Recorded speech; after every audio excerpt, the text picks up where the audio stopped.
అండి, అందరూ ఎలా ఉన్నారు? బాగున్నారా? నేను బాగున్నానండి. సో నేను ఎవరని అనుకుంటున్నారా? నేను ఎవరో కాదు, శ్రీవల్లినే.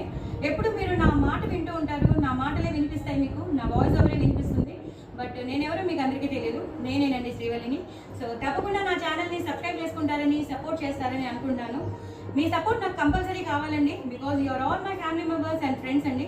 సో మీ సపోర్ట్ ఉంటుందని అనుకుంటున్నాను. రకరకాల వీడియోస్, షార్ట్ వీడియోస్ కానీ, లాంగ్ వీడియోస్ కానీ, రకరకాల వంటలు మీకు నేను షేర్ చేస్తున్నాను కాబట్టి, చాలా సింపుల్గా చేసేసుకుంటున్నాను కాబట్టి, సింపుల్గా ఎలా చేసుకోవచ్చో నేను మీకు చూపిస్తున్నాను కాబట్టి నా ఛానల్ని మీరు సపోర్ట్ చేస్తారని అనుకుంటున్నాను.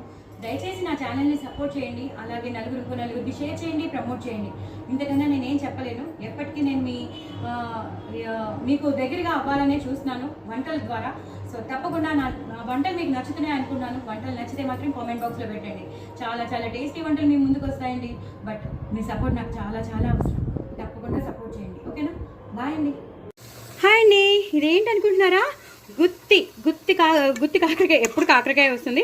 గుత్తి వంకాయ కూర. గుత్తి వంకాయ కాదండి, ఇది గుత్తి వంకాయతో చేసిన అల్లం పచ్చిమిర్చి కూర.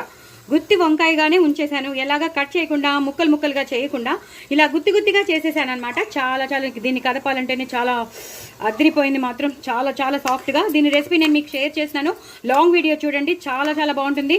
అసలు ఇంకా వేరే కూర మీరు ఏది చేసుకోరు, ఎప్పుడు ఇదే చేసుకుని తింటారు, అంత బాగుంటుంది. సో డూ ట్రై ఇట్ అండి. ఒక్కసారి ఒక్కొక్క వంకాయని చూస్తే మీకు తెలిసిపోతుంది. ఈ వంకాయ ఇంత సాఫ్ట్గా రావడానికి ఎలా వచ్చిందో అది కూడా మీకు తెలియాలంటే లాంగ్ వీడియో తప్పకుండా చూడాల్సిందే. ఈ మసాలా ఏం వేసానో చూడాలంటే అది కూడా మీరు తప్పకుండా లాంగ్ వీడియో చూడాల్సిందే. అస్సలు స్కిప్ చేయొద్దండి. చాలా చాలా టేస్టీ అయిన కూర. ఎంత బాగుంటుందంటే అంత బాగుంటుంది. మీరు ఇంకెప్పుడు దీనికి ఫ్యాన్ అయిపోతారు, అంత బాగుంటుంది. పిల్లలు కూడా దీనికి ఫ్యాన్ అయిపోతారు. మళ్ళీ చేయమ్మా వంకాయ కూర, అల్లం పచ్చిమిర్చి వేసి మసాలా కూర అదిరిపోతుంది. వంకాయ కూర, అల్లం పచ్చిమిర్చి కూర ఒక రేంజ్లో ఉంటుందండి. మీరు కూడా తప్పకుండా చేసుకోండి. నా ఛానల్ మాత్రం సబ్స్క్రైబ్ చేసుకోవడం అసలు మర్చిపోవద్దు. బాయ్ అండి.